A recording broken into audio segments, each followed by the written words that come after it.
अस्सलामुअलैकुम students, Khans academy में आपका खुशामदीद। 10वीं जमात के अंदर ब्रिज कोर्स की सीरीज शुरू है, जिसमें आज हम चौथे दिन की जो है सरगर्मी एक्टिविटी देखेंगे। उम्मीद है आपने तीन जो है सरगर्मियां या तीनों दिनों की जो एक्टिविटी देख ली होगी। डिस्क्रिप्शन में लिंक दे रखे हैं। चलिए अब आगे बढ़ते हैं। चौथे दिन की जो एक्टिविटी है क्या है? अकली दस का इल्मंदसा, इंग्लिश में से यूक्लिड्स भी कहते हैं, है ना। क्या है कि बस ज़ेली इकाई यानी हमें 9th क्लास का जो है हम रिवीजन कर रहे हैं। इसमें बोला गया नुक्ते के मुहद्दिद और फासला और दरमियानियत, ये हमें आज इसके बारे में मालूमात हासिल करना है। तो सलाहियत का बयान किस तरह से होगा कि भाई आज हम जब ये एक्टिविटी कंप्लीट करेंगे तो हमें दो नुकात के मुहद्दिद दिए हों तो उनका हम दरमियान फासला कैसे मालूम करते हैं ये हम सीख जाएंगे। और दिए हुए नुक्तों के दरमियान वाक़ फासले की मदद से दरमियान का तस्वुर किस तरह से समझा जा सकता है वो हम देखेंगे। फिलहाल ये जो वीडियो है 10वीं जमात के बच्चे तो देख ही रहे हैं बेसिक कंप्लीट करने के लिए। जो नए बच्चे हैं 9वीं जमात के, वो भी अगर इसे देखेंगे तो उनका भी जो है उनको भी सीखने को मिलेगा। चलिए आइए ज़रा याद करें कि एक सीधे रास्ते पर खत मुस्तकीम में पुणे, अहमदनगर, ये जितने भी जो शहर है ये वाक़ हैं। अब पुणे अहमदनगर के दरमियान जो है 120 किलोमीटर का फासला है। शुरूर और अहमदनगर के दरमियान जो है 50 किलोमीटर का फासला है। पुणे और शुरूर के दरमियान जो है वो 70 किलोमीटर का फासला है। तो कौन सा शहर किन दो शहरों के दरमियान में है ना। तो ये जो है एक याद करने का जो तरीका है, इस ये जो है ना एक प्रैक्टिकल है, समझ लीजिए एक तजुर्बाती तौर पर जो है इसी चीज़ का जो है हम करने वाले हैं। यहाँ पर पॉइंट के ज़रिए हम समझेंगे और ये जो है ना हमारी रियल लाइफ ज़िंदगी में जो है इस तरह की मिसालें ऐसी हम हल कर सकेंगे अगर आज हम ये एक्टिविटी कंप्लीट कर लेते हैं। तो अहम नुकात क्या है? नुक्तों के मुहद्दिदीन और फासले हम यहाँ दिए गए। हमें अददी खत दिया गया है, आप देख सकते हैं अददी खत है ना। अभी दरमियान में 0 है जिसका मुहद्दिद ओ है। फिर दाएं जानिब जो है मस्बत आदद है और बाएं जानिब जो है मनफी आदद है ना। तो यहाँ पर क्या बोला गया? यहाँ नुक्ता डी अददी खत पर एक अदद को जाहिर करता है, यानी एक नुक्ता डी का मुहद्दिद है, यानी डी का जो मुहद्दिद है वो 1 है। ई का मुहद्दिद क्या है? वो 3 है ना। तो दो नुकात के दरमियानी फासला मालूम करना, यानी उन नुकात के मुहद्दिद में से बड़े मुहद्दिद से छोटे मुहद्दिद को तफरीक करना, है ना। याद रखिए फासला जो होता है कभी भी मनफी नहीं आता है, मस्बत आता है। बड़े अदद में से ही छोटे अदद को तफरीक किया जाता है, तब जाके है ना जो दो आदत का या दो मुहद्दिद का फ़र्क मालूम होता है। यहाँ देखिए, आप देख सकते हैं यहाँ पर नुक्ता ई और डी का दरमियानी फासला जो है, फासले को इंग्लिश में डिस्टेंस कहते हैं, इसलिए देखो यहाँ पर छोटा डी लिखा हुआ है, डिस्टेंस ऑफ ई डी, यानी ई डी का फासला। इस तरह से सूरत में लिखा जाता है और पढ़ा जाता है। अब फासला मालूम कर रहे हैं यानी उसकी लंबाई मालूम कर रहे हैं, यानी ईडी की लंबाई मालूम कर रहे हैं, तो इसलिए देखो एल लिखा हुआ है, लेंथ ऑफ ईडी। इसको इस तरह से लेंथ ऑफ ईडी पढ़ते हैं। कता ईडी की लंबाई हम मालूम करेंगे। इसी तरह से डिस्टेंस ऑफ ए बी हम मालूम कर सकते हैं। तो ए बी में से पहले आप ए का जो मुहद्दिद है, देखो यहाँ पर लिखा हुआ है, लिखने की जरूरत नहीं। ए का मुहद्दिद है -5 है, देखो यहाँ देख सकते हैं हम, ए का मुहद्दिद -5 है। बी का मुहद्दिद जो है वो -3 है। अब याद रखिए कि अददी खत पर जीरो की जो बाएं जानिब जब हम जाते हैं, बाएं जानिब हम जाते हैं तो वहां पर अदद की अहमियत है जो घटती जाती है, उनकी वैल्यू, उनकी कदर जो है ना कम होती जाती है। -1 से छोटा -2 से छोटा -3 से छोटा -4 -4 से छोटा -5, ऐसा होता है। तो सबसे बड़ा यहाँ पर कौन होगा? जो 0 से ज्यादा करीब होगा वो सबसे बड़ा होगा। तो बड़ा नंबर यानी -3 जो होगा बड़ा होगा यहाँ पे, इसलिए देखो -3 के आगे ये बड़े अदद की निशानी, मतलब मुंह खुला हुआ है, और उसके पीछे जो -5 है, यानी -5 जो है वो छोटा अदद है, याद रखिए आप, है ना। तो किसी भी डिस्टेंस का मतलब किसी भी दो मुहद्दिद का डिस्टेंस यानी फासला अगर मालूम करना है तो बड़े अदद में से छोटा अदद जो है वो तफरीक कर देते हैं। देखो मैं माइनस की निशानी डाली हुई है। तो ए जो है वो -5 है, छोटा है इसलिए माइनस करेंगे, है ना। किसमें से? -3 में से, क्योंकि -3 बड़ा है, तो -3 -5। देखो ये माइनस माइनस प्लस हो जाता है यहाँ पर, दिख रहा है, ये नफी नफी जमा हो गया, और ये -3 जमा 5 यानी अमल नफी का होगा लेकिन अलामत बड़े अदद की। बड़ा अदद कौन है? 5 है, तो इसलिए जमा का 2 यहाँ पर आया है ना। अमल नफी का हुआ है लेकिन अलामत बड़े अदद की आई है। इस तरह से जो है हम किसी भी दो मुद्दत का जो है दरमियानी फासला मालूम कर सकते हैं। आगे बढ़ते हैं। क्या बोला गया कि दो नुकात के दरमियानी फासला उनके मुहद्दिदीन के बड़े मुहद्दिद में से छोटा मुहद्दिद तफरीक करने पर हासिल होता है। किसी भी दो नुकात के दरमियान का फासला गैर मनफी हकीकी अदद नहीं होता, है ना। गैर मनफी हकीकी अदद होता है, गैर मनफी यानी मस्बत ही होता है। जैसे मैंने थोड़ी देर पहले कहा आपको कि कोई भी दो नुकात का जब दरमियानी फासला हम मालूम करेंगे वो हमेशा प्लस में ही आएगा, माइनस में नहीं आएगा। ऐसा हम कहते हैं क्या कि भाई मेरी स्कूल यहाँ से 5 किलोमीटर -5 किलोमीटर दूर है, मेरा घर यहाँ से -2 किलोमीटर दूर है, ऐसा होता है क्या? नहीं ना, फासला जो होता है हमेशा मजबूत होता है ना। तो इसलिए यहाँ पर लिखा है कि दरमियानी फासला जो है वो गैर मनफी हकीकी अदद होता है। आगे बढ़ते हैं दरमियानियत के बारे में, यानी बिटवीननेस क्या होता है। अगर पी क्यू आर ये हम खती नुकात हों तो जेल में दी हुई अशकाल के मुताबिक 3 सूरतें मुमकिन होती है, यानी 3 नुकात अगर हम खती हैं तो कोई भी नुकात बीच में आ सकता है। देखो जैसे कि पी क्यू आर पहली शक्ल ये है, इसमें इस तरह से 3 नुकात हम खती हो सकते हैं। इस तरह से पी आर क्यू, इसमें आर बीच में ले लिया गया, दरमियान में ले लिया गया है ना, पी आर क्यू, इस तरह से भी हम 3 नुकात हम खती बता सकते हैं। इसी तरह से आर पी क्यू, अब पी बीच में ले लिया गया है ना, तो आर पी क्यू, इस तरह से ये भी तीनों नुकात जो है हम खती हम इस तरह से बता सकते हैं।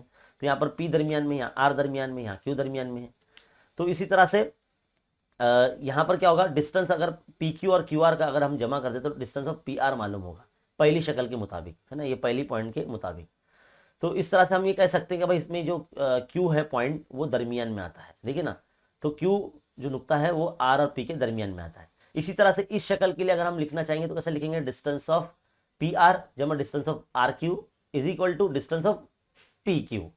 तो यहाँ पर जो आर रिपीट हो रहा है वो दरमियानी नुक्ता कहलाएगा, है ना, दरमियानियत इससे नजर आएगी। इसी तरह से जो तीसरी शक्ल है यहाँ पर ये वाली भी, इसमें भी देखो डिस्टेंस ऑफ आरपी यानी आरपी का फासला जमा डिस्टेंस ऑफ पी क्यू का फासला जमा करेंगे तो पूरा डिस्टेंस ऑफ आर क्यू बनेगा, है ना। तो इसमें जो पॉइंट रिपीट होता है, जो नुक्ता या जो मौजूद रिपीट होता है वो दरमियान में आता है, यानी पी जो यहाँ पर आरपी जमा पी क्यू, तो पी पी आ रहा है ना इसमें, तो पी जो है दरमियान में आए, तो इसलिए पी जो है दरमियान नुक्ता है। तो इसको इस तरह से हम लिख सकते हैं। फिलहाल यहाँ में हमें जो पॉइंट नंबर 1 यानी शक्ल नंबर 1 है उसके हिसाब से ही हमें लिख कर बताया गया है। अब अगले चीज आपको पढ़ना है वस्ती नुक्ता। वस्ती नुक्ता क्या होता है, कता खत का वस्ती नुक्ता। अब ये देखो ये सिर्फ कता है, कता खत नहीं है। कता खत ऐसे होता है, ऐसे ऐसे होता है, ये खत होता है, कता सिर्फ ये ऐसा होगा। तो देखो यहाँ पर क्या बोला गया कि अगर ए एम बी देखो इसमें एम बीच में आ रहा है, यानी ए बी के बीच में आता है एम, तो एम वस्ती नुक्ता है। तो यहाँ पर एम बी और ए एम दोनों क्या है, हमें बराबर बताए गए हैं। तो नुक्ता एम को कता ए बी का वस्ती नुक्ता हम कहते हैं, यानी पॉइंट एम की वजह से कता ए बी जो है 2 बराबर हिस्सों में यानी ए एम और एम बी में तकसीम हो गया है। तो हर कता खत का एक और सिर्फ एक ही वस्ती नुक्ता, याद रखिए आप, हर कता खत का सिर्फ और सिर्फ एक ही वस्ती नुक्ता होता है। तो ये चीज़ जान लेने के बाद जो हमारी एक्टिविटी है, जो मश्क है, वो हम देखेंगे। देखिए इस पर ज़्यादा सवाल नहीं है, 3 ही सवाल है। क्या बोला गया पहला कि एक अददी खत पर अगर ABC नुकात हम लेते हैं, जैसे हमने देखो यहाँ पर PQR लेकर दिखाया था, देखो PQR 3 तरीके से ले सकते हैं। तो ये सवाल का भी जो हल है वो 3 तरीके से हल होगा, है ना। तो इसमें डिस्टेंस ऑफ AC दिया गया 10, डिस्टेंस ऑफ CB दिया है 8 और डिस्टेंस ऑफ AB हमें मालूम करना है। तो हम क्या करेंगे, मान लीजिए ये एक अददी खत हमने बना लिया इस तरह से, ऐसे ये अददी खत है हमारा, है ना। यहाँ पे मान लीजिए पॉइंट A है ना, ये पॉइंट यहाँ पे समझ लीजिए पॉइंट B आ गया है, ये पॉइंट मान लीजिए C है। ये क्या होते हैं, समझ लीजिए एक ही खत पर आने वाले नुकात है, हम खती नुकात है। अब यहाँ पर हमें क्या बोला गया, पूरा जो AC है पूरा 10 दिया गया है, यहाँ से लेके यहाँ तक ये 10 दिया गया है। CB जो है यहाँ से यहाँ तक जो है 8 दिया गया है। तो हमें AB मालूम करने के लिए कहा है। तो सिंपल सी बात है, दिखती बात है भाई, 10 में से ये 8 निकाल देंगे तो मालूम हो जाएगा। तो हम कैसा करेंगे, distance of AB is equal to, मालूम करने के लिए सबसे पहले आपका जो लिखने का तरीका आप देख लीजिए, लिखने का तरीका पहले आप समझ लीजिए, मैं आपको ये बता देता हूँ सबसे पहले, है ना। सबसे पहले हमें समझ आएगा डिस्टेंस ऑफ AC जो होता है, मतलब शक्ल के मुताबिक वो 2 हिस्सों से मिलकर बना है, एक डिस्टेंस ऑफ AB और दूसरा डिस्टेंस ऑफ BC, है ना, 2 हिस्सों से मिलकर बना है। तो AC जो है हमको दिया गया है 10, AB जो दिया गया है हमको वो तो हमको मालूम करना है, तो वो ऐसे ही रहेगा वो, है ना। और डिस्टेंस ऑफ BC जो है वो 8 है। अब 8 के माइनस में 8 को माइनस में ले लो 10 के, तो 10 - 8 कितना हो जाएगा, 2 हो जाएगा ना। तो डिस्टेंस ऑफ AB कितना हो जाएगा, 2 आ जाएगा। कितना आ जाएगा, 2 हो जाएगा। कौन सी, ऐसी शक्ल के मुताबिक। अगर हम नुक्ता C बीच में ले लेंगे तो फिर ये जो है फॉर्मूला अलग हो जाएगा। और नुक्ता अगर हम A बीच में ले लेंगे, B और C के दरमियान में ले लेंगे, तो अलग अलग तरीके से इसके मुतबादिल हम हल कर सकते हैं। इसके तमाम मुतबादिल पर गौर कीजिए। यहाँ पर सवाल नंबर 1 में आगे बोला गया कि इसके तमाम मुतबादिल पर गौर कीजिए। तो हमने एक मुतबादिल आपको बताया, दूसरा मुतबादिल आप बिल्कुल ऐसे हल करना, ऐसे ये शक्ल बनाना दूसरी वाली, ऐसी बनाना जिसमें ए दरमियान में ले लेना, है ना, फिर बाद में ए एकदम साइड में लेना, बीच में बी या सी ले लेना।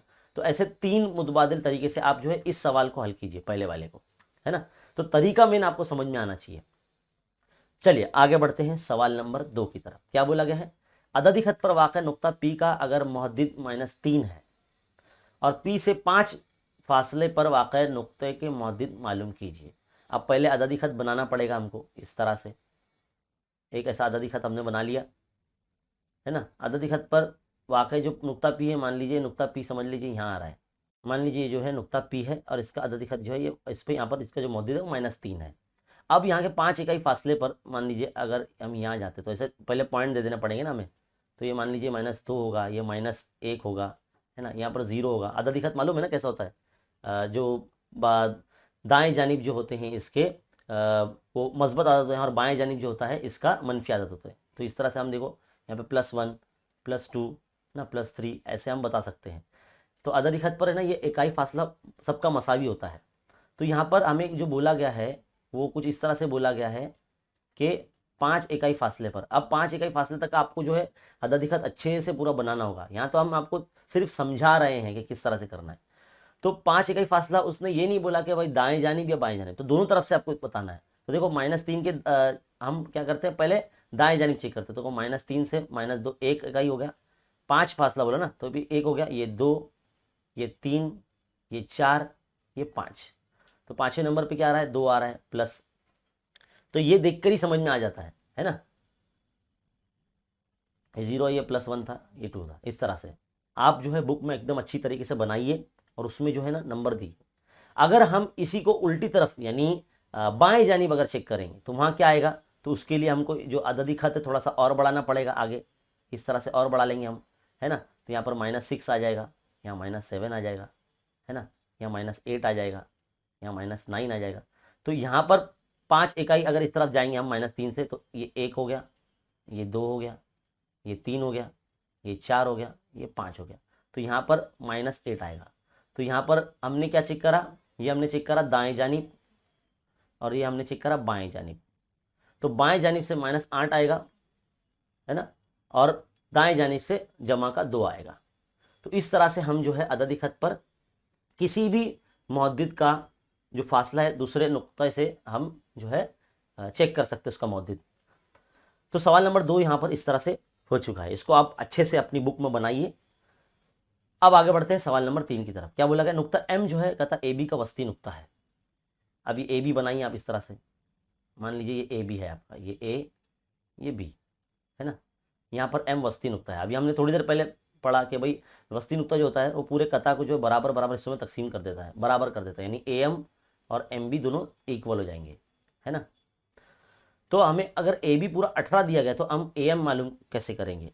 तो आपको क्या करना होगा, देखो यहाँ पर हम बताएंगे कि AM जो है, AM और MB ये दोनों आधे आधे हैं। क्या है, आधे हैं। किसके आधे हैं, पूरे AB के आधे हैं। AB की कीमत कितनी है भाई, हमें 18 दी गई है तो 18 लिख दो। तो 2 1 2 2 9 18, तो 9 आ गया भाई। तो AM और MB दोनों जो आ गए कितने, 9 आ गए, है ना। तो ये बहुत ही सिंपल है, आसान है एक्टिविटी, ज़्यादा मुश्किल नहीं है। बस आपको जो है हम छोटी छोटी चीज़ें जो है एक्टिविटी करके आपको यादा करवा रहे हैं ताकि आपको जो है समझ में आ जाए कि किस तरह से दरमियानत है, फासला है या वस्ती नुक्ता है, मुहद्दिद है। तो ये था एक्टिविटी नंबर 4 चौथे दिन का 10वीं जमात के लिए। उम्मीद है आपको ये समझ में आया होगा।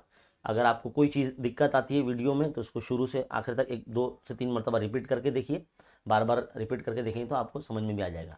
यही वीडियो जो है 9वीं जमात के बच्चों के लिए भी काफ़ी अहमियत का हामिल है, तो उनके पास भी ये शेयर कीजिए और ऐसे ही वीडियो देखते रहने के लिए चैनल पर बने रहिए।